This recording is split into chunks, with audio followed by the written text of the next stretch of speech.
Oke, Assalamualaikum warahmatullahi wabarakatuh. Hari ini saya nggak bisa masuk terkait dengan materi elemen C2 gitu ya. Nah, apa ada kepentingan terkait dengan pelatihan. Jadi saya sampaikan secara online saja gitu ya. Terkait dengan materi 2 video pembelajaran. Kalian simak saja deh. Kalau ada yang ditanyakan kita diskusi ya minggu depan terkait dengan hal-hal yang kalian tidak mengerti. Oke, di minggu lalu kita sudah belajar terkait dengan baut ya, selesai ya perhitungannya ya. Nah, dari jenis-jenisnya sampai ke pembebanannya seperti apa. Dan kalian saya kasih tugas ya, dikumpulkan nanti di ruangan saja ya. Dan dikumpulkan secara online juga oh, terkait dengan materi pasak saya ingat tugasnya. Oke, minggu lalu saya sudah bilang, jadi gunanya pasak itu adalah kita mencegah ya, contoh ini ada poros, satunya ada ini. Supaya tidak apa terjadi perputaran antara poros sama mesin lainnya. Jadi pasang pasak untuk mengunci gerakan dari elemen mesin lainnya terhadap porosnya. Nah, minggu lalu kita sudah diskusi bahwa pertimbangan dari milih material pasak pertama kita harus memperhitungkan ya, besar torsi dari poros sejauh apa. Karena apa? Itu juga terkait dengan jenisnya apa, materialnya apa. Gitu. Jangan sampai poros itu kalah rusak. Artinya apa? Ya tidak terjadi penguncian ya, antara pos dan elemen mesinnya. Seperti contohnya gear. Gitu. Berikutnya adalah kita harus mempertimbangkan ya, jenis pembebanannya. Steady kah atau dinamik atau unsteady. Gitu. Dan berikutnya kebutuhan fit swayanya.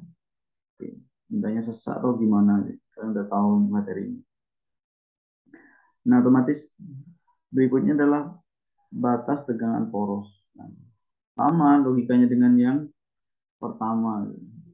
Kalau yang keempat ini jangan sampai ya, poros itu kalah. Artinya apa? Porosnya itu rusak karena adanya dari pasak itu. Yang terakhir otomatis biaya ya, biaya atau cost.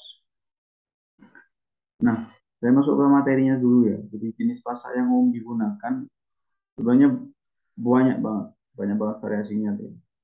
Saya ambil contoh di sini nih. Saya sudah kasih tabel ini, silakan kalian baca, saya share nanti di Google Drive-nya deh. Nah, saya zoom dulu. Nah, ini jenis pasak ini. Tapi catatannya apa? Jenis pasak yang sering digunakan itu cuma ada tiga sebenarnya. Square and rectangular key. Pasak bentuknya square sama yang rectangular. Oke, berikutnya apa lagi? Biasanya bentuknya taper atau gib head ya. Oke. Artinya apa ya? Ada radiusnya miring. Dan yang terakhir adalah Woodruff K. Gitu ya. Nah, jenis tiga pasak ini yang sering digunakan. Di tiga itu aja yang akan saya bahas dan akan saya kasih ke kalian. Oke, mulai dari jenisnya.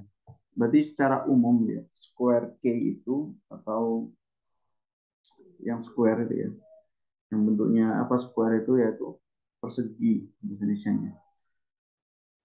Biasanya hanya digunakan untuk aplikasi di mana diameter porosnya itu kurang dari sama dengan 6 inci, 6,5 in, sorry. Gimana kalau lebih, Pak? Contoh 7 inci. Kita tidak disarankan menggunakan pasak jenis rectangular, sorry, jenis square ini. Maka disarankan menggunakan jenis rectangular. Gambar yang B di sini. Bisa kalian lihat di sini, sorry, gambar C. Jadi kalau dia dikatakan eh, persegi, artinya apa? Setiap sisi sama. Gitu. Contoh, weight, gitu ya. Weight itu height, tingginya sama lebarnya itu sama, persegi gitu ya. Nah, beda hal kalau kita pasangnya itu rectangular, persegi panjang. Nah, hanya itu kurang dari W-nya. W itu lebarnya berapa, height itu tingginya. Jadi bedanya di situ.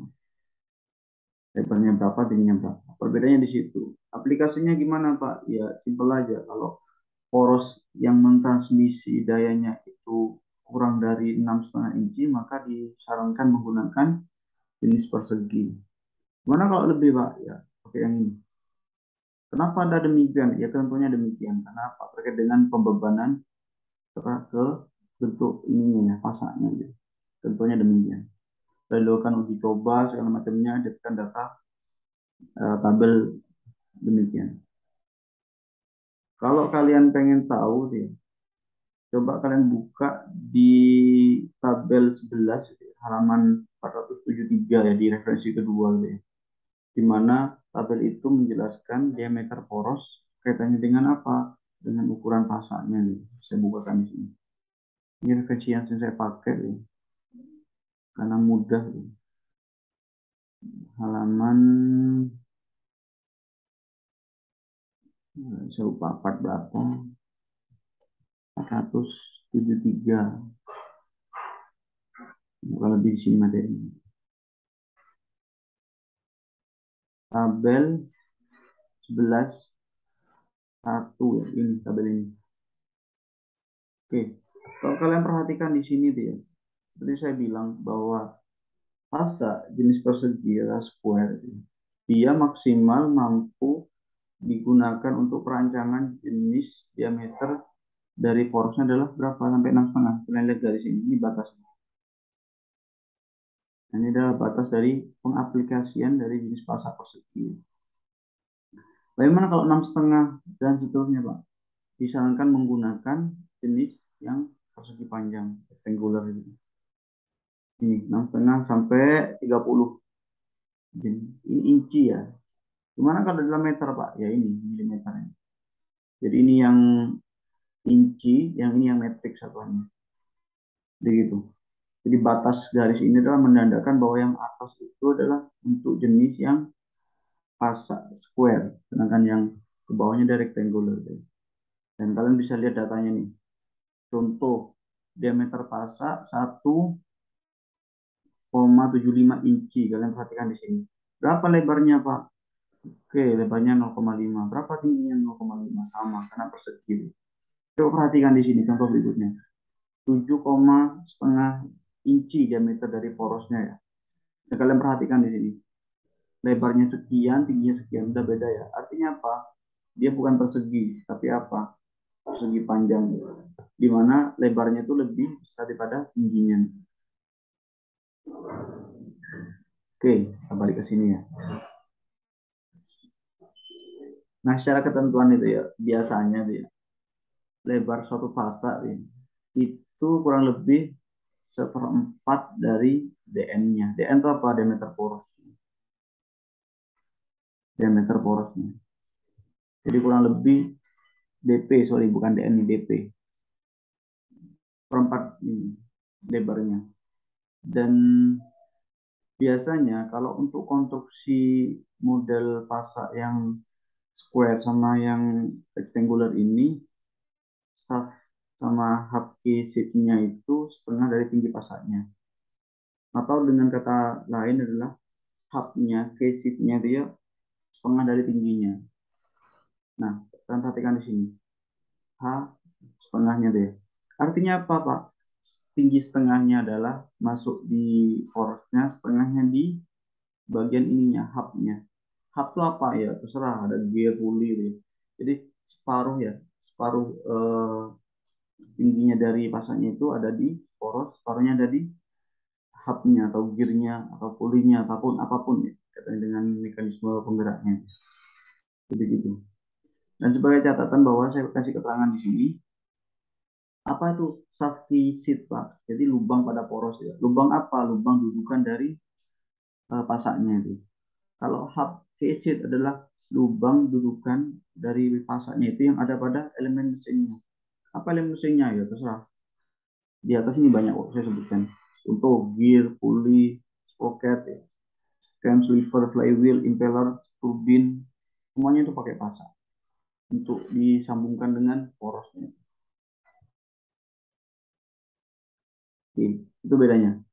Dan ketentuannya kalau untuk jenis square dan rectangular itu. Jadi separuh ada di shaftnya, tingginya tuh ya. Separuhnya lubangnya ada di hubnya. Jadi demikian. Jadi H dibagi dua, gitu. Tapi dengan catatan ini cuma berlaku untuk kalau kalian mendesain jenis pasak square maupun yang rectangular. Tapi jenis yang lain beda bentuknya. Oke, di elemen mesin syarat dengan itu kalian harus paham baca tabel, paham semua ketentuannya, gitu ya. Paham aja, nggak harus hafal gitu. Kenapa? Kalau sudah paham itu gampang saja nanti kalian buka buku referensinya, kalian baca. Kalau kalian udah paham, kalian akan mengerti, gitu. Beda dengan kalau cuma kalian hafal dan tidak mengerti, gitu. Oke, aplikasinya apa, Pak? Aplikasinya ya, kalau kita penggunanya ini biasanya pada umumnya jenis pasak ini ya sering digunakan kok, di umum digunakan. Kalau nggak percaya coba kalian kalau mencermati ya sambungan poros dengan apapun ya, kebanyakan dia pakai jenis pasak yang persegi sama yang persegi panjang. Di cenderung ke, kalau dengan kata lain aplikasi umum menggunakan ini. Nah, berikutnya jenis yang kedua gitu ya, taper. Sebenarnya secara dimensi maupun W sama H-nya itu mirip mirip banget dengan yang namanya sebelumnya itu, yang persegi sama ini. Kita punya lebarnya berapa dan tingginya berapa. Cuman di sini kita punya yang namanya apa? Kita punya namanya taper ya. Taper itu apa ya? Kemiringan. Ya. Kalau yang di dimensi sebelumnya ya dia datar aja dari L-nya sepanjang ini ya sama dimensinya, gak ada kemiringan. Kalau di taper itu ada kemiringan. Dan ada jenis ini, ada yang miring, ada lurus. Terus ini miring ya seutuhnya ya, sepanjang berapa pasaknya gitu ya. Dan berikutnya juga ada jenis pasak yang gift head taper.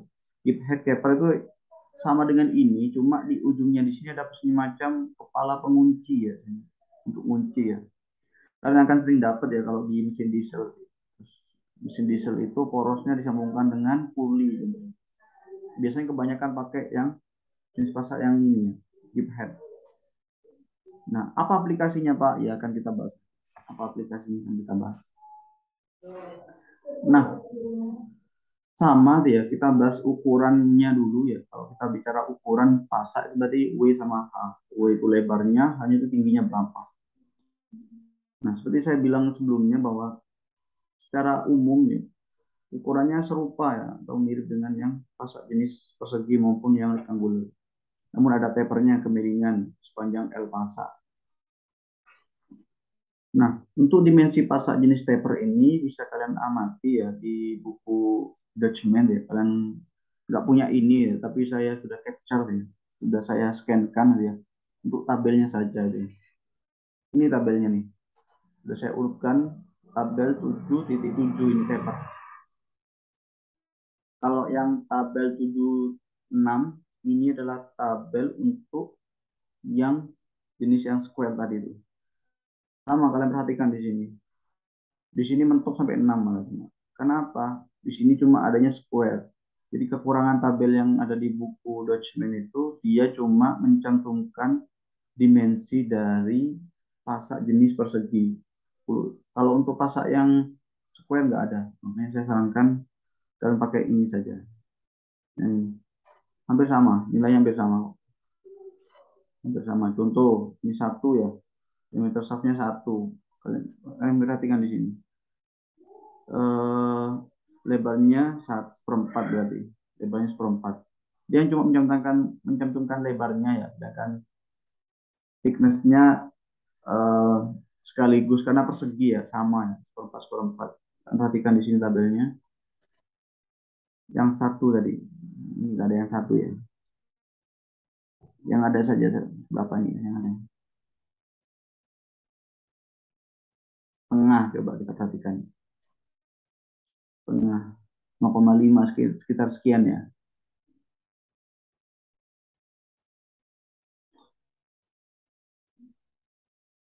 Oh, setengah. Sorry, satu ya. Satu berarti dia di range ini ya harusnya. Ini 0,875 sampai dengan 1,25. Jadi kalau di ini misalnya range eh, antara ring sekian. Kalian perhatikan 0,25. Di tabel ini bilangnya berapa? Seperempat sama 0,25. Misalkan kalau yang ini square sama yang rectangular pakai tabel yang 7, sorry, 11 1 ini. 11 1 di buku Robert Mott, elemen mesinnya. Nah, balik ke yang jenis yang paper ya. Kalian lihat di buku document itu ini 77 nih ya. Apa ini Pak? Yang ini soft diameter. Kalau ini jenisnya square, yang ini flat. Flat. Flat artinya kalau flat itu kalau di buku ini tuh ini bentuknya ini ya rectangular tadi tuh ya. Cuma kalau square ya biasa persegi gitu ya. Cuma di buku document dia bilangnya flat. Flat itu menyatakan bahwa hanya itu lebih kecil daripada lebarnya. Tingginya itu pasak lebih kecil daripada lebarnya. Flat. Bayangin flat kan ya. Oke. Kalau di buku ini Pak gimana Pak? Di buku Robert Moore. Robert Moore nggak ada tabel yang berkaitan dengan yang paper. Langsung adanya yang mana? Yang Woodruff ya. Woodruff itu ada Woodruff. Cuman untuk tabel yang menjelaskan dimensi dari pasak, sorry ini salah ya ininya, terangannya saya perbaiki nanti. Pasak taper nggak ada. Pasak taper tuh saya dapatnya tabelnya di bukunya Dutchman yang saya punya yang masuk saya dulu kuliah satu. Sama, hanya berapa? Kalau dia square artinya apa? Lebar sama tingginya sama ya. Ini 1/8, 3/16 sama. Ini adalah range dari diameter dari porosnya. Nah, kalau flat gimana Pak? Ya sama. Kalau ini 1/4 berarti 3/18. Ini lebih kecil ya hanya ya daripada 1/4 ini. Dan seterusnya. Cuma ini aja.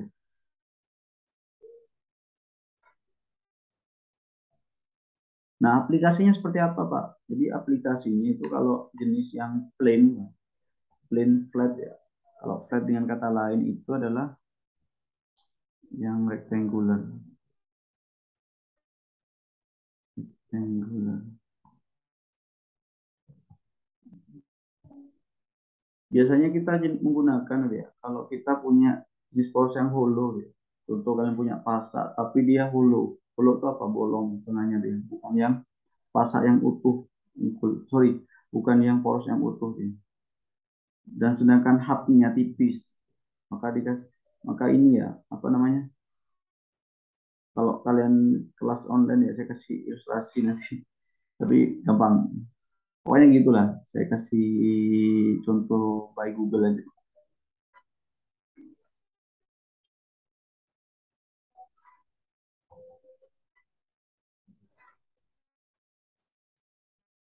Seperti oh, dimension ya biasa, ini dimensinya aja nih.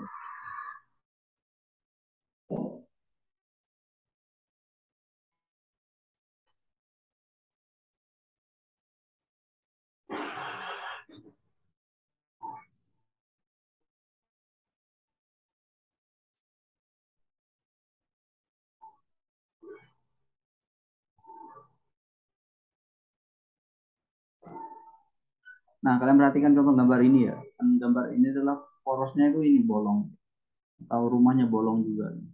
Artinya apa? Dia digunakan jenis pasak yang miring dan yang flat tipis. Kenapa?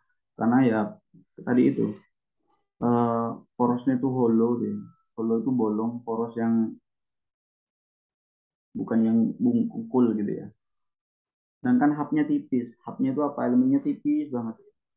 Dari contoh ini diameternya dia sama diameternya sama yang mau kita kerwak atau kita lubangi buat dudukannya dari shaftnya itu tipis banget. Maka disarankan pakai yang taper jenis ini. Taper yang jenis plain atau flat atau apapun ini. Oh, yang ini, yang atas ini, yang satu sama B, A sama B. Sedangkan gimana kalau kita yang git head key, Pak? Gips, ada git headnya, ada kepalanya di sini. Yaitu digunakan untuk torsi yang medium levelnya. Artinya apa? Torsinya lumayan besar, serta diinginkan penguncian pada arah radial dan aksial. Kalian perhatikan, kalau penguncian biasa itu ya, kalau radial itu artinya gerakan yang arahnya perputaran di situ ya. Contoh, saya punya shaft ini ya. Kalau radial mana arahnya Pak? Biasa kan muter kayak kalau shaft ini. Itu arah radial. Oke, ini biasanya kunci ya. Kunci atau untuk apa? Biasanya ya biar tidak jadi gerakan radial ya. Antara ini gearnya sama porosnya, biar kunci ya. Biar bareng geraknya. Nah, masalahnya kalau torsinya besar, dia memungkinkan untuk gerak yang aksial ya, keluar sini, bisa copot nih. Nah, gimana cara solusinya Pak? Ya dipasang jenis yang hip head key ya, untuk kunci gerakan arah aksial juga, yang arah kemana? Arah ke sana. Kalau ini mutar dia, otomatis kalau karena saking kencengnya dia bisa kelempar ke samping juga. Supaya tidak terlempar ke samping gearnya atau hubnya dia, maka dipakai kunci atau pasak jenis yang ada kepalanya ini, yang mengunci ke arah yang aksial juga. Aplikasinya itu. Nah, eh, terakhir adalah yang jenis woodruff ya, woodruff. Jadi kalau kalian perhatikan di sini dia, jadi sebenarnya ini ya, untuk pasaknya menyerupai seperempat lingkaran ya. Kalau tadi banyaknya bentuknya itu kotak-kotak gitu ya, baik bentuk shaftnya, lubang di shaftnya maupun di hubnya, maupun bentuk pasaknya di kotak-kotak. Nah kalau ini seperempat lingkaran dia. Kalian perhatikan yang warna coklat ini adalah pasaknya ya, pasaknya dia. Ini tampak depan, ini tampak samping dia. Ini kurang lebih kayak seperempat lingkaran, kalian bisa bayangkan itu. Saya kasih contoh aslinya ya. Wood Rafki. Nah, kurang lebih demikian ya gunanya. Kurang lebih kayak seperempat. Nah, ini ilustrasinya nih. Ini gambar aslinya gini. Kurang lebih kuncinya itu key-nya, pasaknya itu modelnya kayak seperempat. Nah, ini adalah jenis apa? Jenis dari Woodruff. Masanya ya ditutup gini. Baku-baku. Lalu dipasang ininya, hubnya. Ini porosnya dipasang di sini. Kalau ini kan jenis biasa ya, pasak-pasak biasanya. Jenis pasak biasa. Bentuknya apa? Ya bentuknya kayak kotak-kotak ini. Kalau ini yang bentuknya yang untuk pasak yang jenis woodruff. Nah, ya ini kurang lebih tipikalnya tuh ya. Kita punya parameter DS, punya apa lagi? F-nya berapa? F itu lebarnya berapa ya, sorry. Panjangnya ini ya, ujung ke ujung berapa? W itu lebarnya berapa ya, tebalnya. Kalau ini kan posisinya tuh ya, berapa tinggi sih key-nya tuh kalau kita tempatkan di mana? Di porosnya tuh. Berapa jauh? Kalau tadi kan ketentuannya simple ya. Kalau ini kan eh, pokoknya separuhnya di poros, separuhnya di hubnya ya. Kalau ini ada ketentuannya C-nya ya, berapa C-nya bilangnya. Nah, dimensi dari woodruff key ya, bisa kalian lihat di tabel 11.3 sama yang tabel 78 document. 11.3 ya. Kita mulai dari yang ini dulu, yang Robert Mark. Saya ambil di sini gambarnya deh, untuk menjelaskan tadi. Tabel hmm, ini. Jadi kalau woodruff key itu biasanya ada key numbernya dia. Contoh kalau yang key number 202 adalah ya pokoknya ini. Kalian bisa baca ini ya. W-nya berapa? W-nya itu tadi W itu ya. Yang perhatikan dia kita punya W di sini. W-nya berapa? Sama B-nya. B itu apa? B panjang ini berapa? Ini adalah tebalnya W itu ya. Sama B itu panjangnya ujung ke ujung ini berapa? Ini 1/16 kali setengah ya, seperempat. Setengah sorry. Tentunya ini. Nah, actual length-nya ya F tadi itu.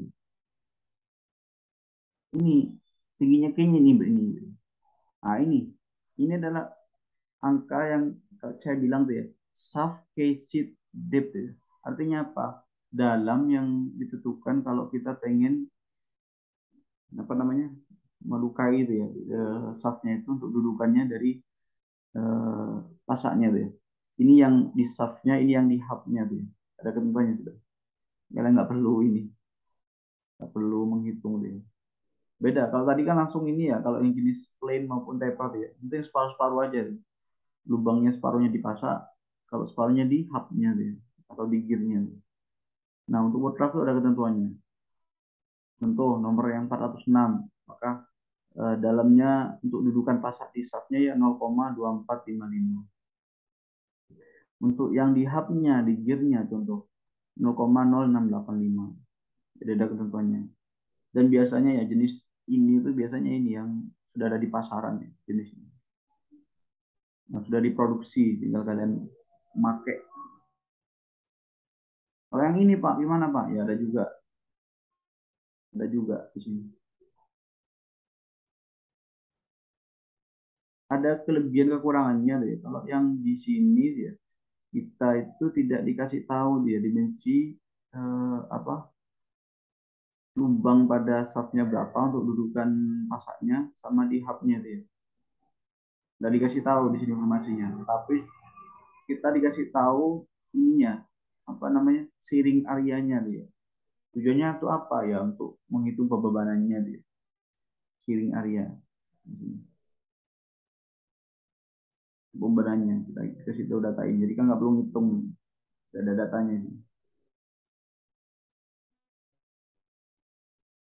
Oke, aplikasinya apa Pak? Aplikasinya biasanya aplikasi ini adalah untuk beban yang naik daki. Apa itu naik daki? Yani lumayan yang di situ terjadi banyak vibrasi, terus bebannya dinamik gitu ya. Itu banyak diaplikasikan untuk yang jenis waterproof ya. Tidak disarankan jenis yang tadi itu, yang di atasnya. Contoh tabungan pas pada otomotif, banyak pakai yang ini dulu ini. Apalagi mesin tool industri itu ya. Tentunya apa Pak? Banyak. Contoh kayak mesin CNC itu apa? Kayak dengan mesin tools,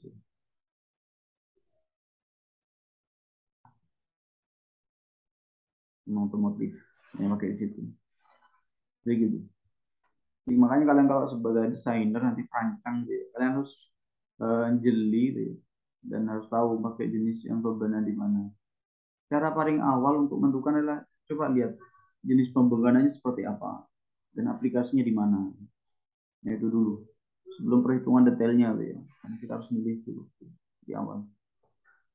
Nah, material pasak ya, sudah saya tugaskan kali ini untuk cari ini. Material pasak banyak. Ada carbon steel sini ya. Terus ada alloy steel.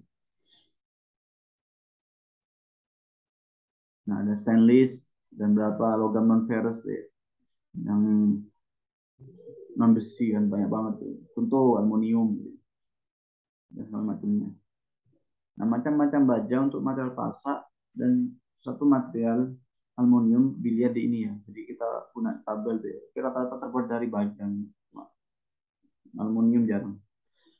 Tabel 11.4 ya di buku ini ya, referensi ini.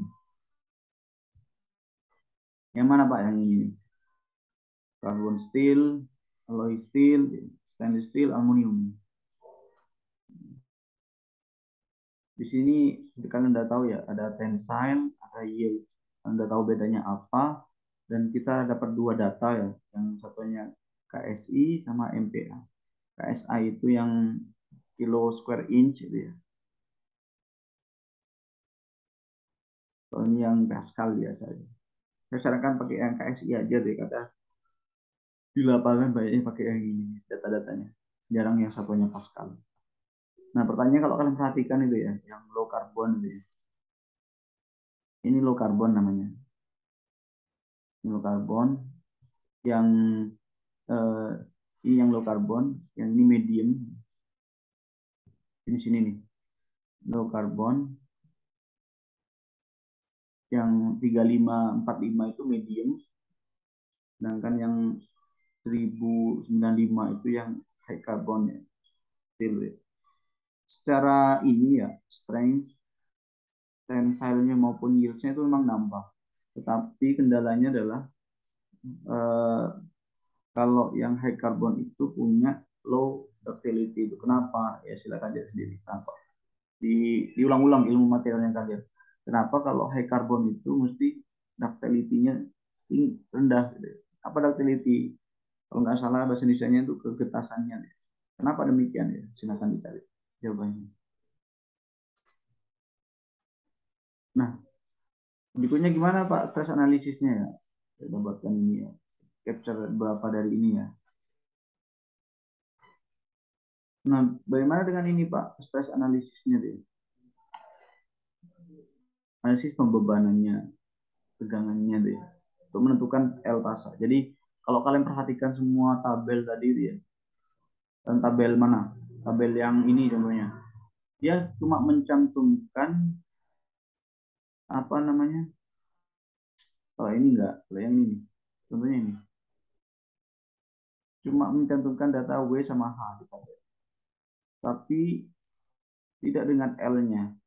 L-nya berapa Pak panjangnya? Nah, untuk menentukan L itu kita harus sinkron hitung dengan kebutuhan stresnya berapa, kebutuhan tegangannya berapa.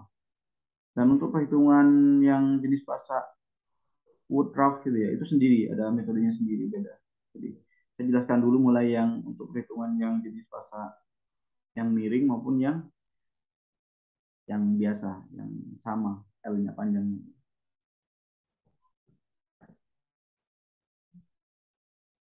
Oke, kita mulai misi ya. Tujuannya adalah apa? Untuk menentukan berapa panjang pasaknya.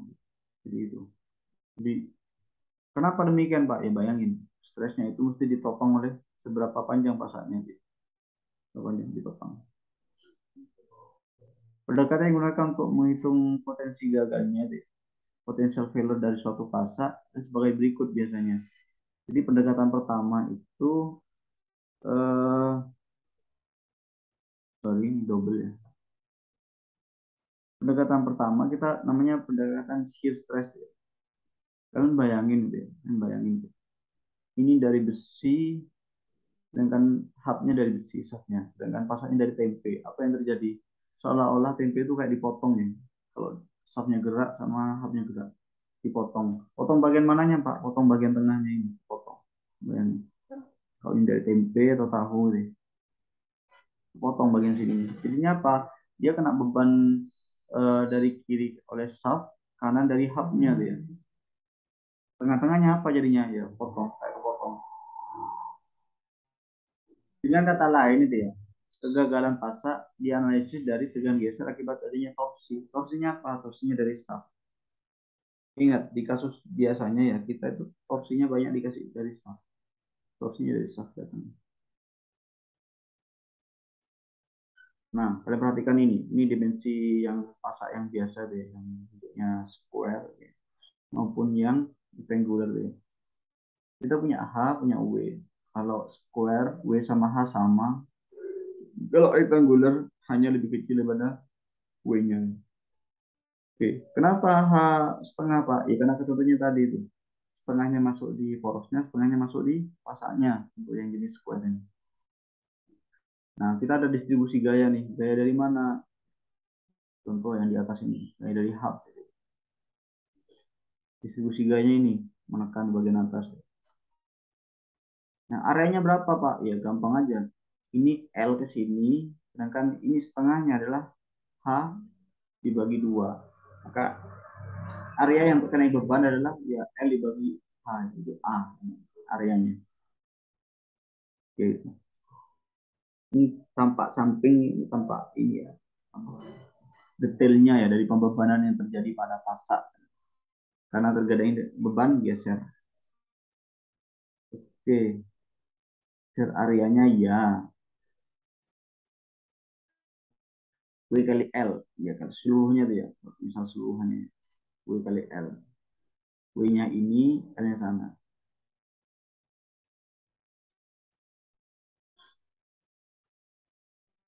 Nah, gaya geser ini ya. Gaya geser dari mana Pak dapatnya ya? Dari torsi. Kan bisa bayangin, torsi itu apa sebenarnya sih? Torsi itu adalah gaya dikali berapa jaraknya. Torsi. Contoh ini, torsinya berapa? Gimana cara hitung gaya Pak? Ya gampang aja. Gaya itu satunya torsi dibagi diameter dari ininya, gayanya berapa ini? Separuh, berarti dia dibagi dua. Separuh dari radius, sorry, jari-jarinya, sorry, diameternya. Jadi kan radius ya, ini adalah torsi. Nah, kalian ini ya, sudah saya bilang ya, rumusnya dari LMS itu simpel. Cuma bicara dengan tegangan geser, berarti gaya dibagi area. Oke, kita punya ini ya. Kalian bisa bayangkan, kita punya ini, F-nya, dengan apa? Torsinya. Dengan torsinya. F dengan ini ya, D dibagi dua deh. Makanya ini adalah punyanya torsi ya, yang ini ya, bagian ini. Sedangkan W dikali L adalah areanya. Jadi T dibagi D per 2 itu punya torsi.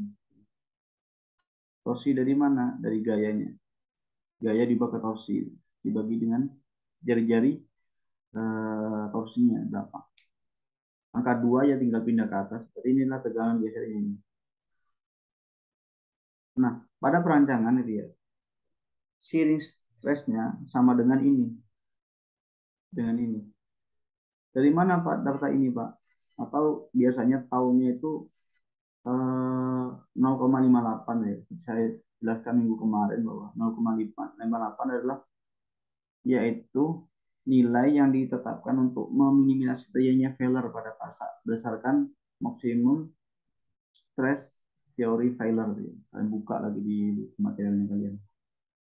Jadi teori ini menjelaskan bahwa ya kita harus mendesainnya berapa? 0,58 dari yield-nya, pembebanan dari yield strength-nya, SY-nya. Dibagi N lagi. N itu apa? Faktor safety-nya berapa? Safety faktornya berapa? Serah, kasar 2, 3 deh, sekalian. Cara pendesainan seperti apa yang aman. Otomatis pertimbangannya banyak, bisa cost-nya, jenis materialnya. Ya.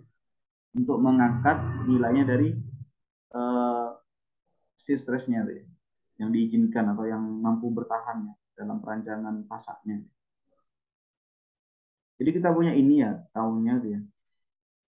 Dan kita masukkan di sini ya. Tinggal kalian pindah ruas aja. Ini yang kita punya tahu di sini tuh ya.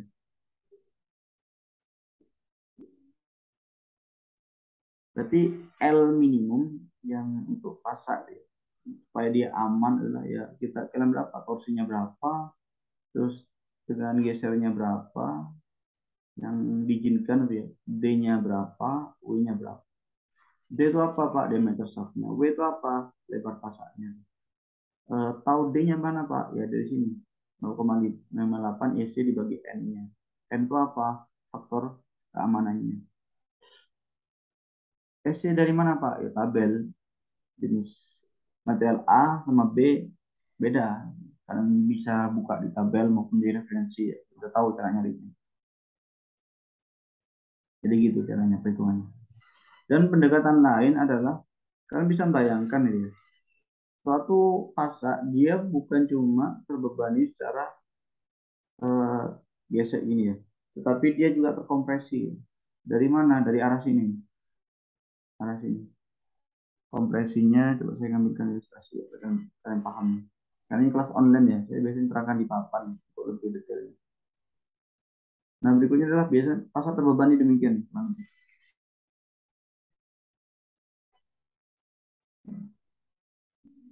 Terbebani demikian. Terkompresi, tertekan. Dari mana? Arah yang aksialnya. Kalau ini kan arah radial ya. Jadi gampangnya ini adalah distribusi gaya yang arah radial. Kalau ini distribusi gaya yang arahnya kompresi aksial gitu. Nah, itu tertekan ya pasangnya. Tertekan dari mana? Arah aksial. Bayangin. Kalau ini pasak contohnya. Kalau yang pertama itu dia tertekan dari samping, samping-samping sini, kanan kiri. Nah, kalau yang aksial, beban aksial dia tertekan dari sini, ujung sini dia. Tekan. Begitu. Kalau yang tekan samping atau tegangan geser ya, udah kita hitung L-minnya ya demikian.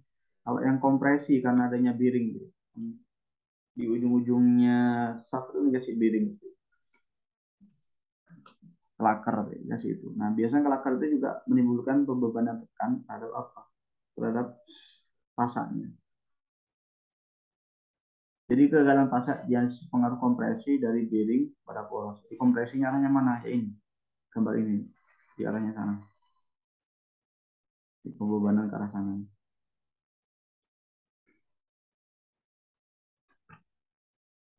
Gimana Pak? Ya, dari saya kasih ilustrasi ya.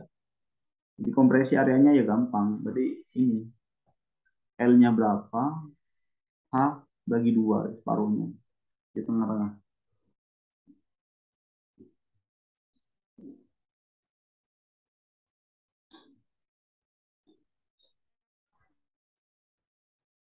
Hitungannya yang Pak, simpel aja sama kayak tadi. Pada perancangan, stres sama dengan ini ya langsung ya. Kenapa nggak ada faktor 0,58 Pak? 0,5 faktor itu hanya untuk teori yang maksimum shear stressnya ya. Tapi untuk kompresi ya nggak ada faktor pengkalinya demikian. Jadi sama dengan satu aja. Jadi eh, tegangan D itu ya. Yang D itu apa yang diizinkan gitu ya. Jadi ya sama dengan ini. Sigma. Sigma D-nya sama dengan ya yields-nya berapa dibagi faktor keamanannya. Sehingga persamaan tegangan kompresi menjadi demikian sama. Ya tadi. Ini F torsinya, ini L yang dari atas ini ya, kompresi areanya. Ya. Dapatnya demikian. Diputar balik karena beban kompresi, pindah ruas ya, L-nya sebelah kiri, ini pindah ke sini ya. Jadi kita dapat persamaan ini. Setelah kita masukkan ya, nilai sigma D-nya ya. Masukkan sini ya dapat persamaan ini. Oke, catatan. Jadi untuk kasus material strength-nya, material strength, kasus material di mana untuk kasus material di mana strength pasaknya ya. Maaf, kurang kata-kata saya. Nah, untuk kasus di mana strength-nya ada pasak ya, material strength-nya di mana material salah, saya baca ulang.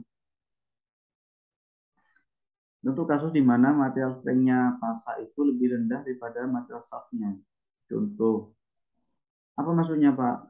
Atau hot-nya? Contoh, eh, yang paling ekstrim aja contohnya. Eh, pasaknya terbuat dari tahu. Sedangkan shaft-nya terbuat dari kayu. Otomatis kayu itu punya strength lebih besar daripada tahu. Atau hub-nya. Jadi hub-nya itu sama-sama keras, tapi strength-nya lebih kuat. Maka, apa yang bilangnya? Tutup mana?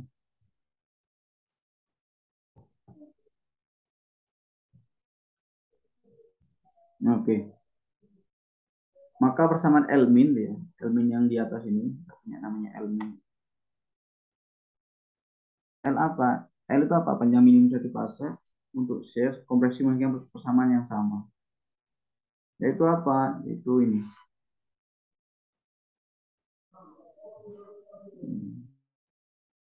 Ini sini harus ini.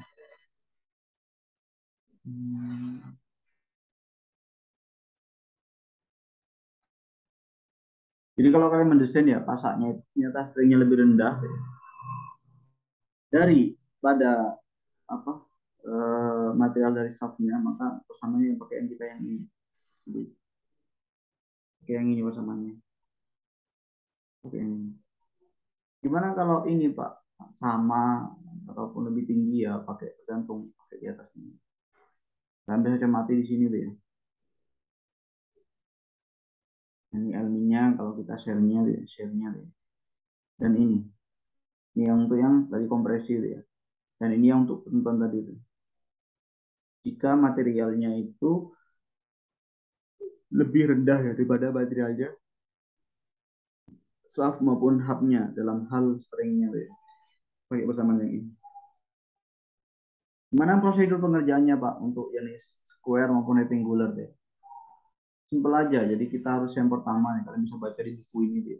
Di buku ini udah ada deh. Yang pertama deh, saya bantu rapikan deh.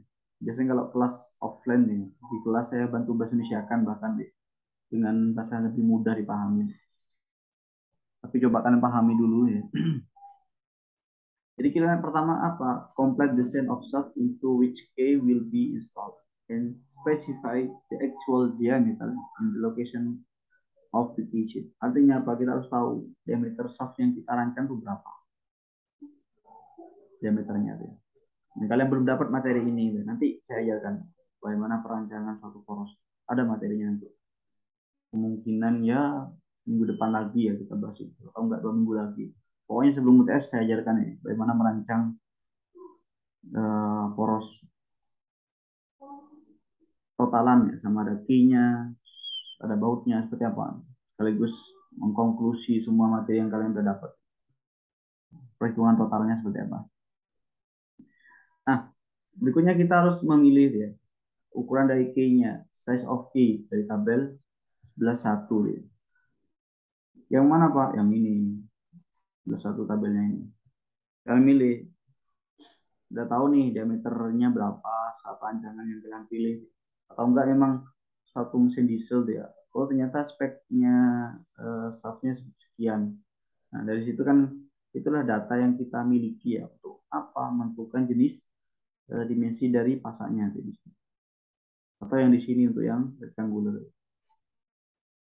Nah berikutnya apa? Berikutnya kita itu menentukan dia. Jadi untuk aplikasi industrial berapa N faktornya dia, faktor keamanannya. Biasanya kita itu naruhnya 3 deh. Itu sudah cukup ya, adequate ya. Untuk sudah adequate, sudah cukup ya untuk mengakomodasi terjadinya overload maupun shock. Shock itu beban kejutan, shock. Tiba-tiba ada apa? Shock. Beban contoh, misalnya beban apa? Suatu mesin diesel deh.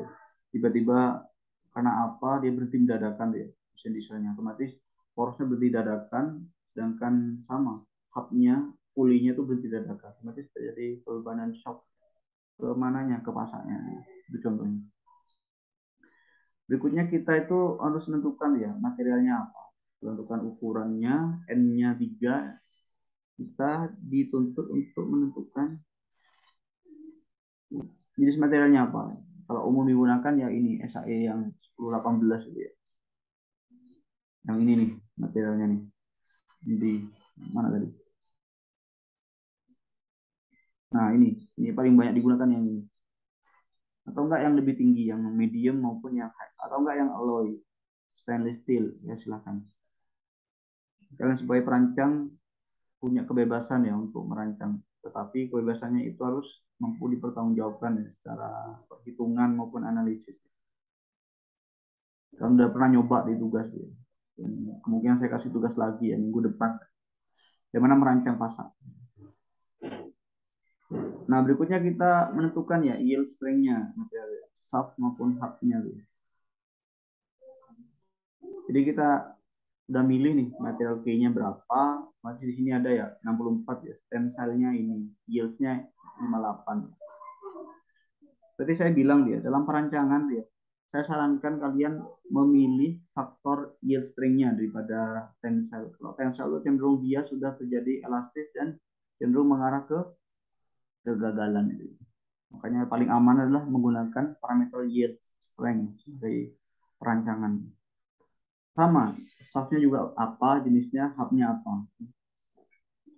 Entah IC berapa, hubnya juga IC berapa. Masing-masing punya uh, apa, nilai dari stringnya.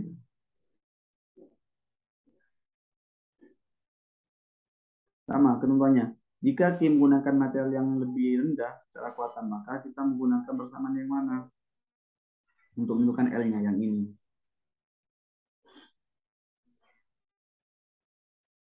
Dan berikutnya.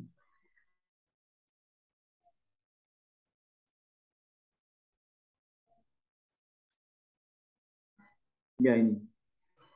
Saya jelaskan ulang step-stepnya ya. Saya langsung contoh soal ya. Yang pertama kalian udah tahu bahwa kita punya ya satu shaft ya. Itu dihubungkan dengan gear. Di mana diameter shaftnya adalah 2 inci.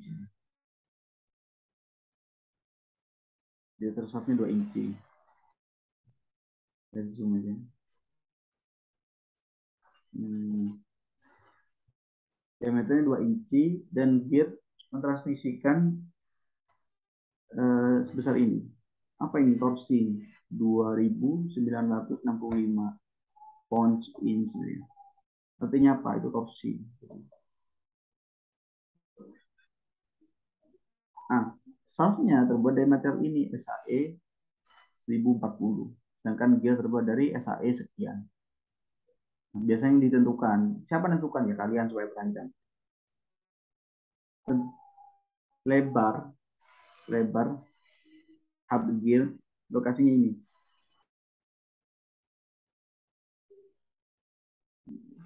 Apa maksudnya Pak? Ya bayangin kalian. Ini adalah lebar hubnya dia. Lebar hubnya apa? 1,75 inch. Itu adalah ketentuannya yang ditentukan. Dari apa? Dari soalnya perancangnya. Jadi lebar dari gearnya ya, ditaruh di gearnya lebarnya, lebar gearnya yang akan dimasuk ke shaftnya itu 1,75. Saya bayangin kan, saya punya ini, di poros namanya. Nah, saya punya gear sini. Nah, gearnya, lebar gearnya adalah yang akan masuk ke porosnya adalah 1,75 inci. Nah, pertanyaannya adalah desainkah kita untuk desain key-nya, key itu pasang. Nah, kalian kalau lihat ya di tabel sebelah satu dia, kalau diameter 2 inci maka untuk yang square ya, dia masuk square apa mana kalau ini, kalau yang 2 inci otomatis masih square ya, karena kalau sudah lebih dari 6,5 inch diameter porosnya maka disarankan pakai yang rectangular. Karena ini masih 2 inci maka kita mau memakai yang jenis yang ini, dua, berarti dua sekitar ini ya, benar, 0,5 deh lebar sama tingginya dari pasaknya. Nah, nah ini desainnya kurang lebih demikian. Nah ini yang dimaksud ini ya, shaft case sheet ya, dudukan lubang yang pada ada pasak dari di porosnya. Sedangkan ini adalah hubnya. Ini adalah namanya ini ya, hub case sheet ya. Dudukan dari pasaknya yang ada di hubnya. Dalam hal ini adalah gear dia. Separuh di sini, separuh di sini. Itu ketentuannya untuk yang jenis square maupun yang rectangular. Separuh di pasak, separuh di hubnya lubangnya.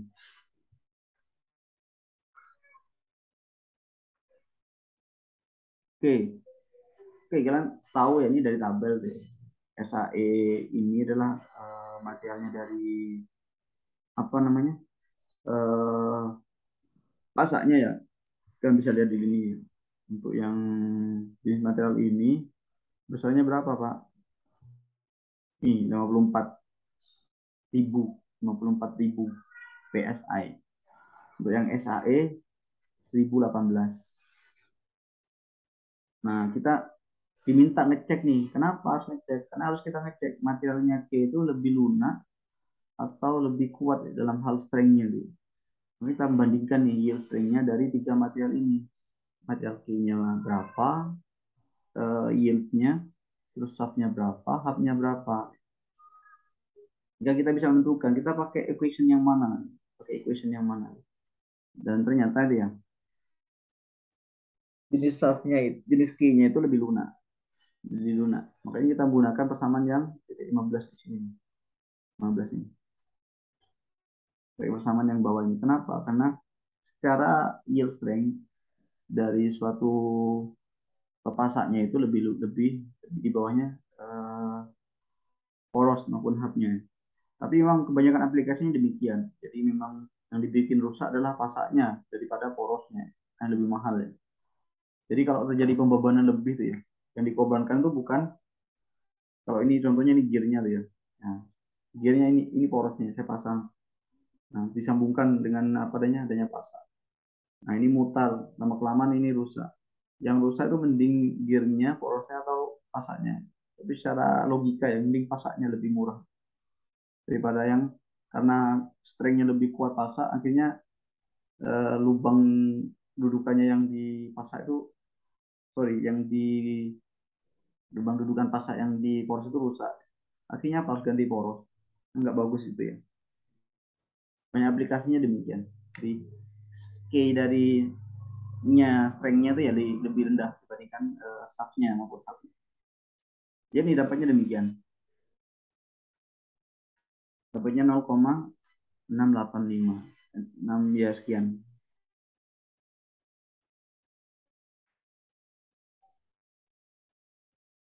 Oke, pertanyaannya, iya ini L minimum. Artinya apa? Ini minimumnya ya. Minimumnya demikian. Artinya apa? Ya minimumnya lebih boleh, boleh. Minimumnya. Jadi yang kurang nggak boleh. Namanya L minimum. Di bawahnya 0,6 ini nggak boleh, tapi di atasnya boleh. Bolehnya semana Pak? Ya dilihat sesuai dengan desainnya dia. Kita udah tahu bahwa jenis materialnya ini lebarnya 0,5, tingginya 0,5. Dari mana ya? Dari tabel. Yang ini. L-nya berapa? L-nya 1,5. Kenapa 1,5 Pak? Bisa kalian bayangin deh. Panjang dari panjang dari apa namanya? Gearnya tuh ya. Panjang gearnya yang masuk ke porosnya adalah 1,75 inci deh. Maka kurang lebih ya. Kalian sebagai desainer ya kalian merancang berapa? 1,5 untuk menguntinya. Kenapa? 1,5 ya sudah di atasnya 0,6 minimumnya deh. Apakah kalau dua boleh Pak? Ya nggak boleh. Karena apa? Karena dudukannya bayangin. Dudukannya tempatnya gear masuk ke borosnya adalah cuma 0,75. Kalau lebih jangan disarankan. Kalau misalnya saya desain 1,25 Pak, apa boleh? Boleh kalian nggak salah. Apakah 1,2 apa boleh Pak? Boleh. Apakah satu boleh? Boleh. Silakan.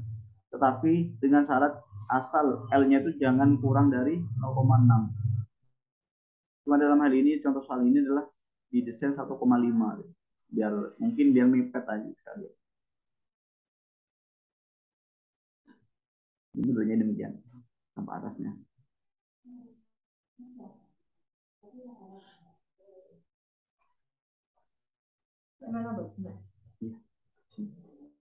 Oke itu. Nah untuk yang Woodruff ya, untuk stress analysis ya, Woodruff sama pasaknya Woodruff itu memang saya bilang special case, dimana emang lebih susah dianalisis ya. Share areanya berapa, bearing areanya berapa. Pembebanan secara shear maupun kompresi memang lebih susah deh perhitungannya. Dibandingkan apa? Dibandingkan yang tadi. Karena apa? Bentuknya aja susah. Makanya kita mengenal gitu ya, mengenal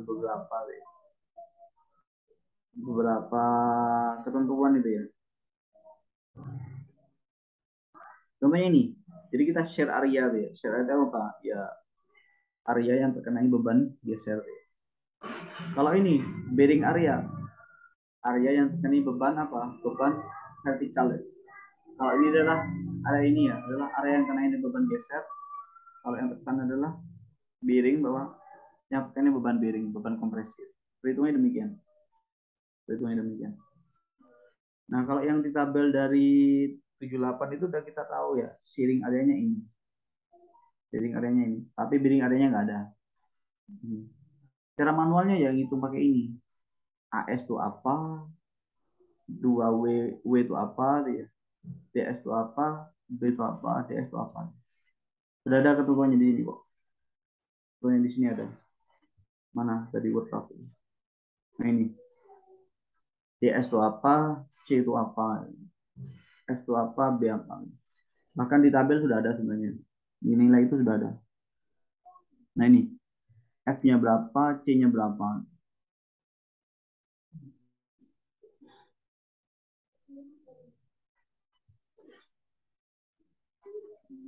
Oke, silakan ditanya minggu depan kalau nggak bingung cara ngitungnya ini. Contoh soal, contoh soal. Nah, si contoh soal saya ambil dia ini dari bukunya Dutchman ya, karena di buku yang mod itu tidak terlalu membahas banyak. Ya. Kalau kalian perhatikan di sini kalian iseng-iseng baca itu ya. Contoh yang Woodruff itu nggak disebutkan contoh aplikasinya ya, langsung dia masuk ke materi splines sini. Cuma dia ngasih persamaan segala macam selesai dia. Saya coba contoh soal ya, beri kalian punya pemahaman yang lebih utuh. Nah, contoh ini. saya punya gear ya, dia mentransmisikan torsi 4000 pounds inch dia. Nah, dia akan dikunci gitu ya pada ini seperempat inch diameter shaft. Ini adalah ininya ya, key-nya ya. Key-nya ini seperempat eh, kali 1/8 atau key nomor 809. 809 saya perhatikan lagi di sini untuk ini 809 nggak ada di sini ya, adanya di sini. Nah, 809 ini nomor ini. Kalian perhatikan ini ya, K ukurannya ya, dimensinya adalah berapa? Seperempat sama 1/8.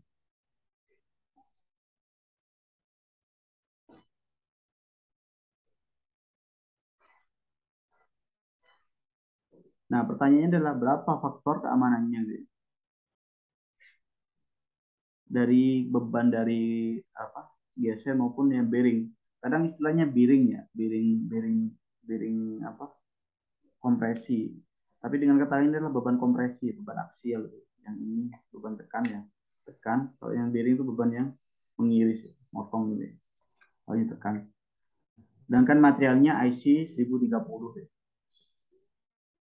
Dan kita tentukan bahwa jenis material dari sama ya, dari IC 1030 ya, steel ya, untuk yang apa jenis pasaknya adalah demikian nilai ini yieldsnya 76.000. Nah ini biasa ya, kita kalau stres shear yang diizinkan secara teori adalah 0,58 SYP. Ini yang diizinkan berarti demikian. Ya, simpel aja 0,58 dikali 76 diizinkan berapa? 44.100 PSI. Nah, berikutnya kita sama hitung torsinya dia. Bedanya mana, Pak? Ya sama. Torsi itu dari mana? Ya dari ini ya. Ini kan sebenarnya kan PSI itu sebenarnya kan ini ya. Strength itu kayak gaya memberikan. Ini sebenarnya gaya. Strength dikali area itu gaya. D/2 adalah jari-jari torsinya. D/2. Shaft berarti adalah jari-jarinya D/2. D torsinya. Rumusnya demikian. SCP ini areanya 0,26 AS-nya. AS 0,26. Dari mana Pak? Tabel enak ini. Kalian tinggal pilih aja di sini. Perempat ini ya. Berarti 0,262 gitu. Dapat data ini 0,626 gitu. Oh, cara manualnya seperti apa Pak? Cara ngitungnya AS. Ya masukkan ke rumus ini AS. Kalian akan dapatkan nilai 0,262. Sama. Dapat nilai ini. Nah, ini adalah uh, torsi yang dia dapatkan oleh apa?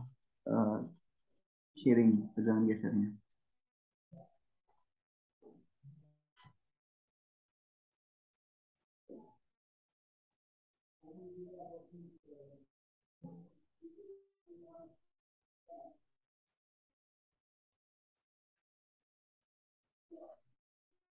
Oke, jadi enaknya bukunya yang Dutchman itu lebih praktis ya. Jadi tabelnya langsung disediain gitu makanya. Nah, berikutnya kita pengen nyari torsi yang dikabarkan oleh apa? Oleh bearing.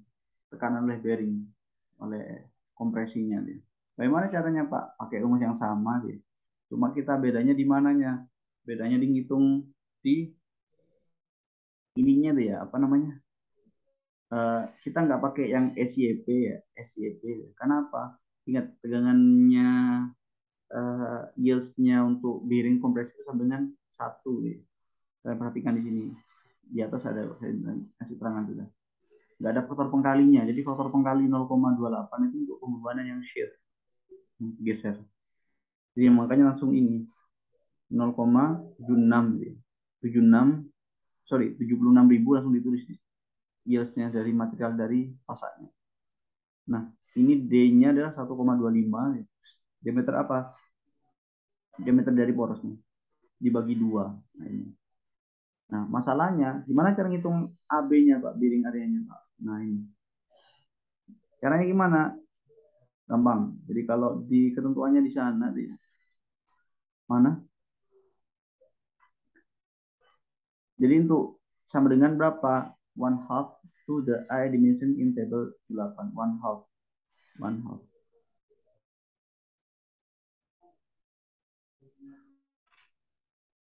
Jadi kalian perhatikan di sini, sering adanya berapa tadi?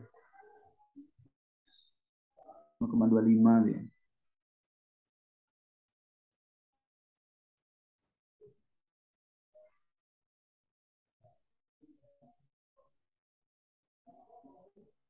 Information can be the building area base.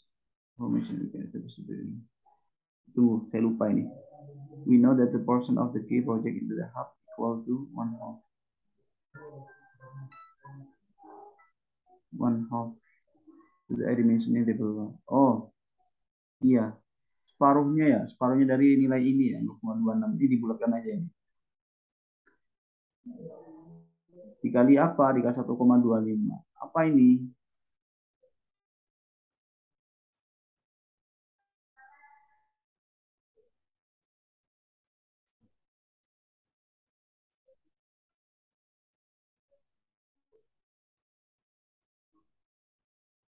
Oke, kalau kalian perhatikan tuh ya, dimensinya dari K-nya ini seperempat kali 1,25 ya, atau 1/8. Kalian perhatikan ini, angka ini.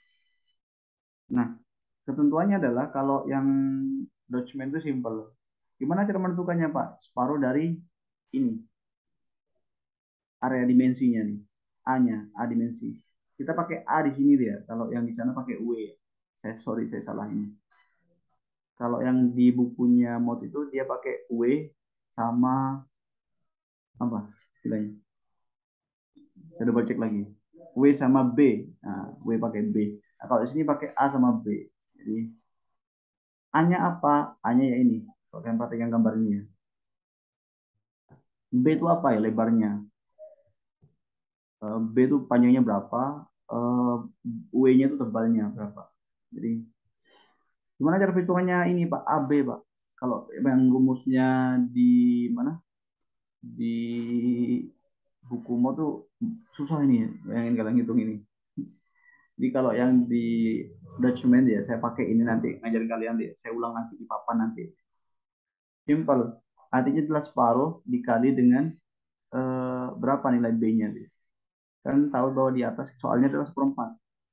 Separuh equal one half ya. 0,25 itu kan seperempat ya. Dibagi dua dikali apanya? Dikali B-nya di sini berapa? Sorry, W-nya berapa? Tebalnya berapa? Areanya dikali ininya. 1/8 kan ini ya nilainya.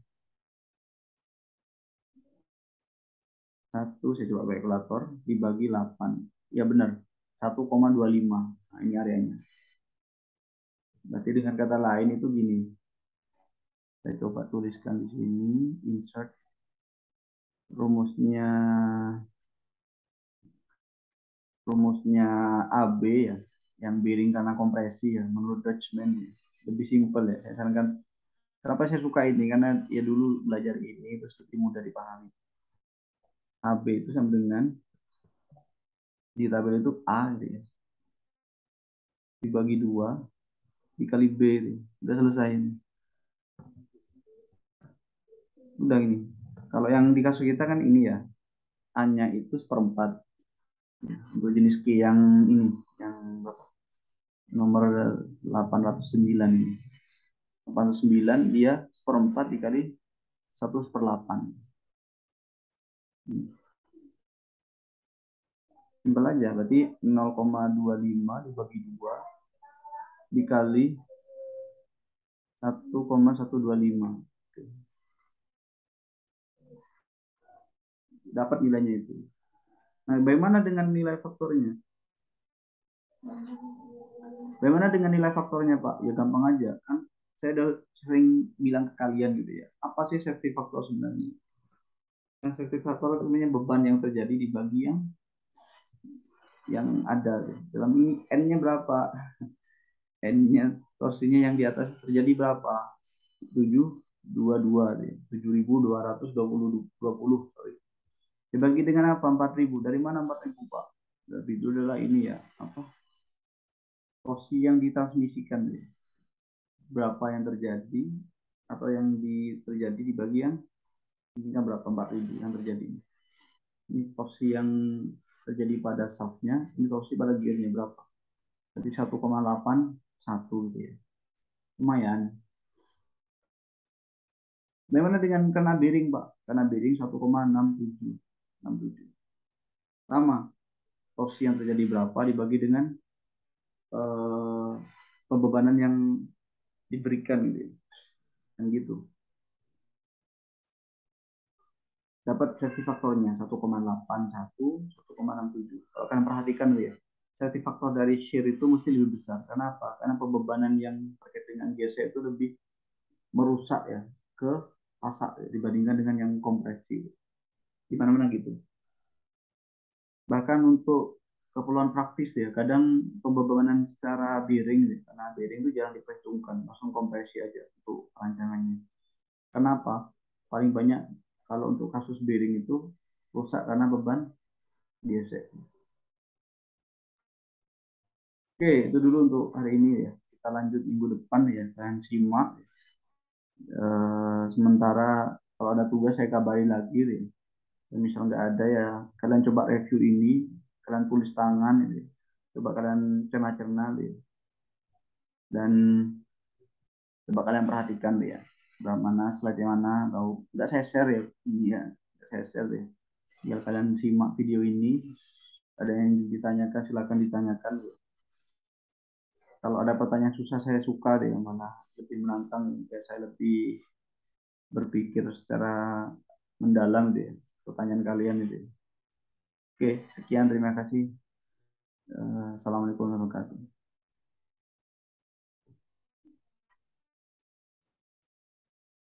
Oke, stop share.